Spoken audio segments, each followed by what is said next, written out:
He spoke first of her breathing, then of her bearing and strength. He showed her with lightness and ease, with playful wry animation, how he breathed as he had been trained. Such training as he had undergone could not be replicated, but he would do his best if Anna would try. She said she would. He exhaled in a hiss from full, strong lungs while she counted out the seconds. Her own exhale she could not sustain long, but it was wonderful failure that might some day be overcome.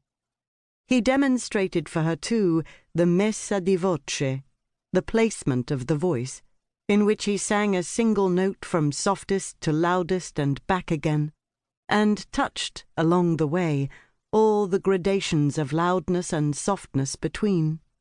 She failed here, too, but still he made her feel already taken, already touched, with the fever of aspiration, to learn and master everything. It would be like becoming an acrobat, Rauzzini said. Soon enough one might fly. Already he was pleased with her, already praising her quickness and skill. He said that in time they would begin 2-note scales, then 3 notes, then as many notes as could be contained in the measure of a single breath. She had never in her life felt as dancing and vivid as now. She forgot herself.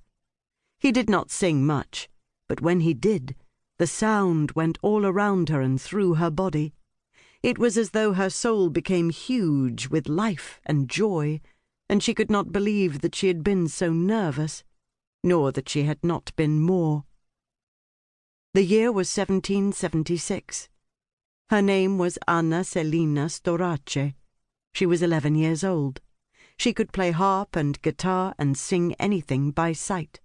Her elder brother Stephen was a prodigy on the violin, and had been sent to Naples to study at a conservatory. Her father was Italian, a double bass player who had lived in London for 20 years, and who arranged and translated Italian burlettas for Marylebone Gardens. He was a hopeful man who was always losing money.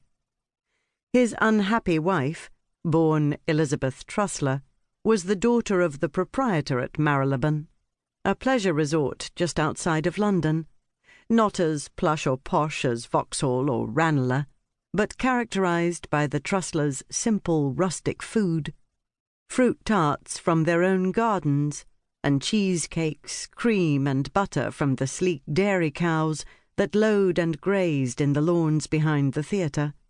There were breakfasts, balls, and fireworks. The patrons were not wealthy, but neither were they poor.